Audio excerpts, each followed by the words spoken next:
Hello peeps and hello peppers and welcome to Lundi, the Monday Puffin. If you've never been here, hello stranger, it's great to have you here. My name is Frida Martins. I am a German-born artist with multiple disabilities in Iceland, and I find it royally funny, especially due to my education in linguistics, that the French word for Monday spells exactly the same way as the Icelandic word for puffin. So I decided to dedicate the Mondays on my YouTube channel to ponderings about puffins or generally about like traveling to or within Iceland with a disability. And today I just Googled disabled puffins and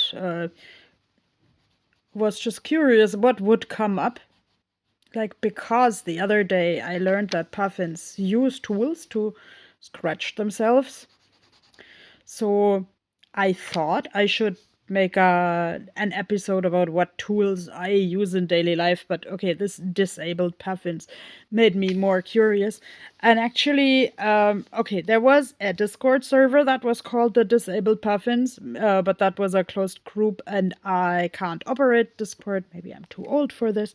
So, and yeah, with my particular disability, I can't learn new things such easily if those new things imply that there are like a ton of windows and mechanisms popping open. But I actually manage Facebook better than I thought I would. But yeah, such Discord groups sound very private, and I would only enter them if I really had a concrete errand and some outside help. But yeah, a puffin is only the size of a pigeon, and I grew up in a bigger German city with a lot of city pigeons, and many of them lacked a foot or an eye or something because I mean I don't know why that is so, but wild animals in the city are often not in vet care, and the most people actually don't like city pigeons. They call them the rats of the ear, and there are like different modalities of scaring them away or getting rid of them. But I also saw an interesting documentary that they just do their business everywhere because they eat so much human trash, and if they were actually fed grain on designated spaces, they would live a much healthier life. But actually I was astounded how well some of them pigeons adjusted to like only having one foot or something. The puffin is not documented so well when only having one foot, but I found one article about a puffin missing an eye.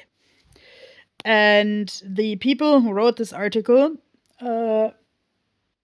stated that the puffin needs both eyes to hunt, so you can't release it into the wild when it's blind in one eye. Yes, they've talked about the puffin as an it. Many other articles about injured animals actually gender the puffin, and I don't know what the gender of this particular puffin was. And like they flew it by airplane to a biotope that is connected to a museum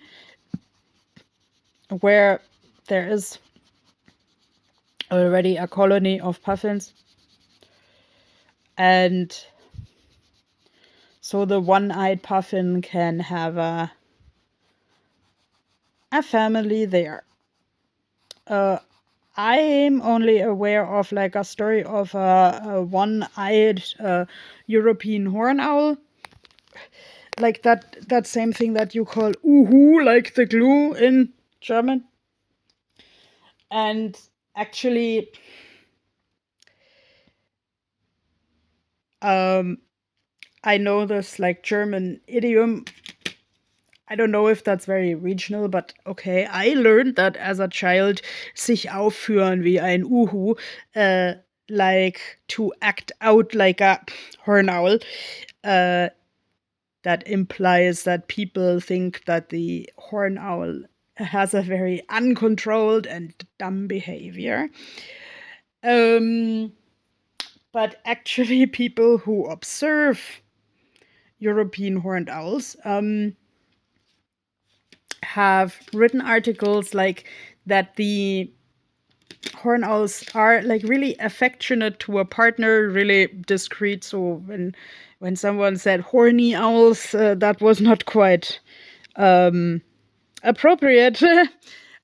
Because like even when they're in a mating mood, they are like affectionately hooting to the partner. And yeah, and now here comes why I'm saying this, because I read this article about an uhu that was blind in one eye, and it was a guy, and like you had to put Mr. Uhu back where you found him when he was as healthy as he could get, because the forester knew that, or ranger knew that Mrs. Uhu would come to get the guy.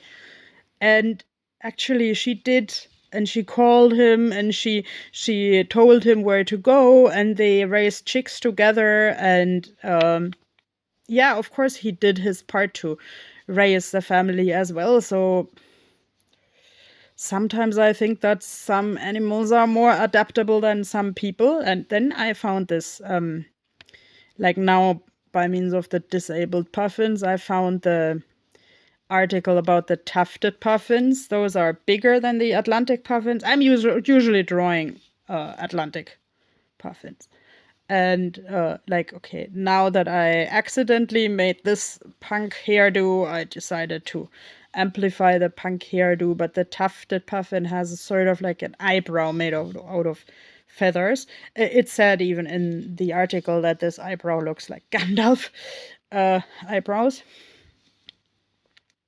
So the tufted puffin is a foot tall. I don't know so much about American measurements, so that is taller, that is heavier. But like from the photos, I would say the flight patterns are the same. The needs for the burrows and the islands are similar. There are kind of more fish species named that the pufflings are fed with. And interestingly, this is like on the US Pacific coast. Like the Atlantic puffin is, of course, as the name suggests, in the Atlantic. But like we have the horned puffins, not horny puffins, same stuff as the horned owl, in the Pacific. And we have the tufted puffins in the Pacific. And that means this article mentioned like the Pacific coast around Oregon, which I love because of the Desmostylien fossils, and mentioned California's Farallon Islands, which I love because of this Lost Wave song, Light the Lanterns, which some people hypothesize is set on Southeast Farallon Island. I don't believe that hypothesis because now that we're talking about the Farallon Islands, this seems like a sort of wildlife reserve where people are not allowed anymore. So I kind of hope that, like, actually awareness can, like, light the lanterns for the puffins again. There was a talk about, like, invasive species like rabbits in tufted puffin territory, and that there are some people somewhere at the Pacific coast who actually want to, let's say, eradicate the invasive species and restore the old nature again. I mean, like we're talking about like literal rabbits, and rabbits can live everywhere, and rabbits can reproduce very readily. So I am actually pro eradicating invasive animals, and that is not a poetic metaphor for anything else. I am into the idea that people should do what they can to restore environment and also spare nature's resources. I know I have heaps of plastic trash because with my disability, I need to buy a lot of items that solely come in plastic packaging or like aluminum packaging too. But I am trying to not carry anything unnecessary into the house. I am trying to mind the puffins. It's my understanding that you can't keep a puffin as a pet, but I can draw it as a source of enjoyment, and I also hope that you enjoy my videos and that I can. Yeah, I'm totally AI free to this point. Of course, probably I have to learn about technological developments as well, but like talking about nature's resources, I'm hearing more and more like how this is like problematic for like also increased power needs, like both the power of few people and the power that you need to kind of drive this ahead, and that there are possibilities that the AI starts complaining like, I can't finish this task if you turn me off. Which actually brings back memories when someone wanted to watch like an episode of Enterprise, like the science fiction series, with me like 25 years ago. But yeah, that also came down to a really evil AI complaining that it and its human hologram should be shut down.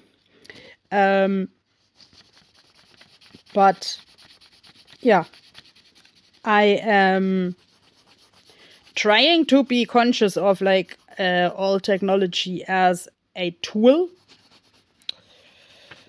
And I just want to keep the AI enough at bay to tell it I am the boss. Because I mean, I love this film Electric Dreams, where the computer actually becomes mean, but like in a way that you can still like it and there is a happy end. And I kind of want to contribute with my art as far as I can to a happy end for people, for social justice, for actually using technology for the benefit of all people. And I wish you a wonderful evening where you can do something that you can benefit from, so you can make yourself and others happy. Bye bye.